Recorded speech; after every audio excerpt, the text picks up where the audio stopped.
माननीय सभासदों, अध्यक्ष महोदया बता रही है।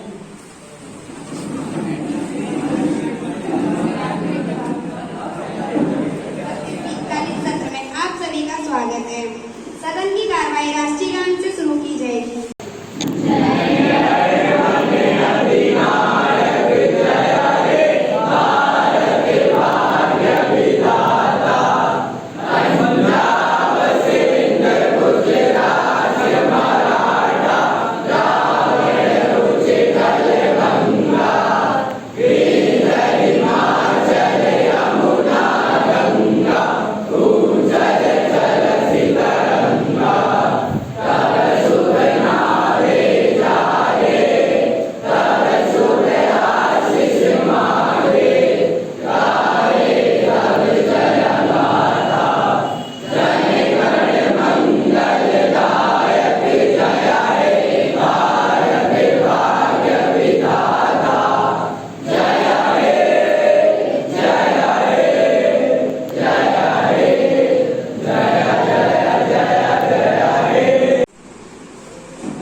Secretary general please.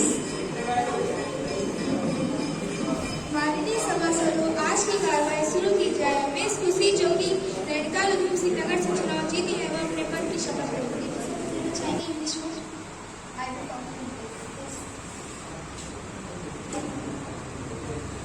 I am Khushi Garga from Nainital Udham Singh Nagar, constituency of Uttarakhand, having been elected a member of the House of the People, to swear in the name of the God that will bear true faith and allegiance to the Constitution of India, as by law stable that I will uphold the sovereignty and integrity of India and I will faithfully discharge the duty upon which I am about to enter. Thank you.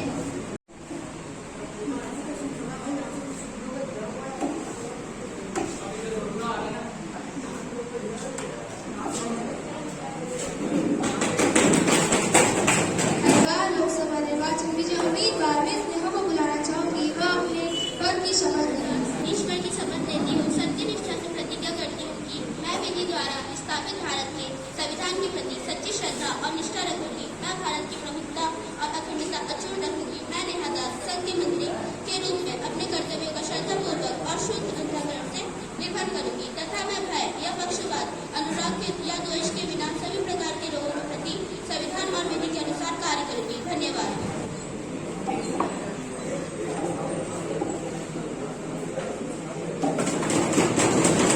प्रश्नकाल आरंभ होता है। प्रश्न संख्या 121। काजल अपना प्रश्न पूछिए। मेरा पक्ष के प्रथम प्रश्न यह है कि विद्यालय में छात्रा अपने आप को सुरक्षित महसूस क्यों कर रही है? ऐसा वातावरण क्यों बन रहा है? मैं स्वयं एक छात्रा हूँ और मैं इस चीज को महसूस करती हूँ। छात्राएं विद्यालय में आते जाते खुद को असुरक्षित महसूस करती है। छात्रा जो कि भारत का भविष्य है, अगर वो सुरक्षित नहीं तो कोई सुरक्षित नहीं। और भारत एक स्वतंत्र देश होने के बावजूद भी छात्राओं के लिए अभी भी कुछ नियम और प्रतिबंध है। तो इसके लिए आपकी सरकार ने क्या कदम उठाए? इस प्रश्न का उत्तर मैं माननीय विद्यालय रक्षा मंत्री से पूछना चाहती हूँ। विद्यालय मंत्री इस प्रश्न का उत्तर दें।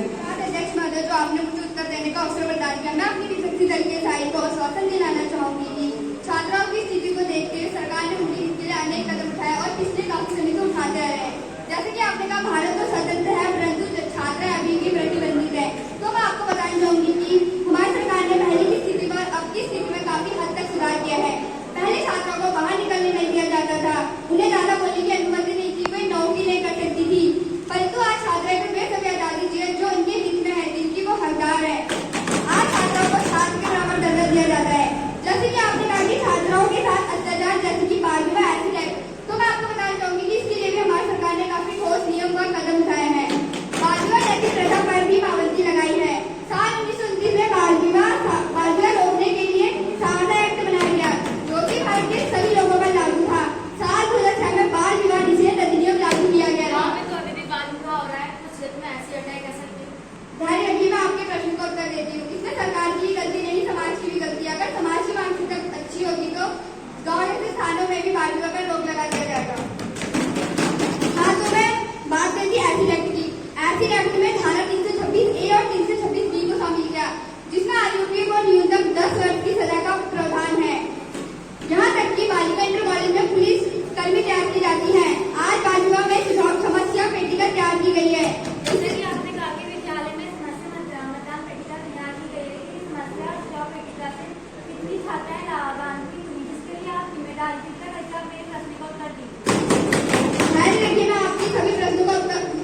अपने पक्ष के मंत्री से यह प्रश्न पूछना चाहूंगी कि विद्यालय में बढ़ती अनुशासनहीनता घटना पर मैं माननीय मंत्री जी से यह प्रश्न पूछना चाहूंगी कि आज छात्र छात्रा विद्यालय में इतने अनुशासनहीन क्यों हो गए, इसके पक्ष में आप क्या कहना चाहेंगे?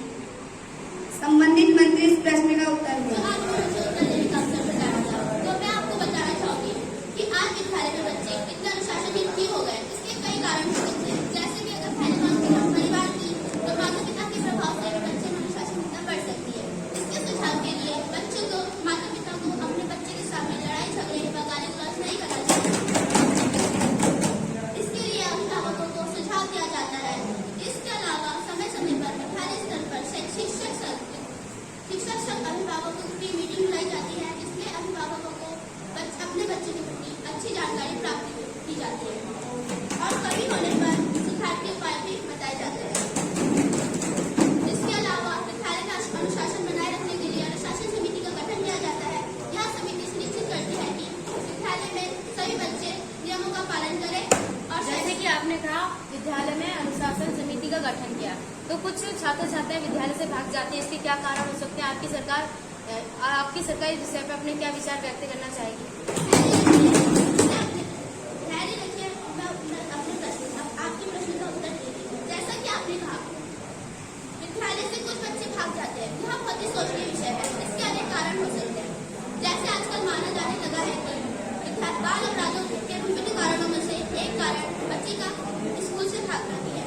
जहाँ माँ के गोद में बच्चे का संतुलित विकास होता है, वहीं विद्यालय में बच्चे का बौद्धिक विकास होता है।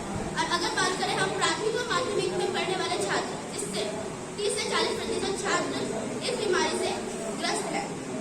बच्चे के साथ भेदभाव भी एक कारण हो सकता है। इसके विरोध में हमारी सरकार ने अनेक कदम उठाए हैं। धारा 17 में शिक्षा अधिनियम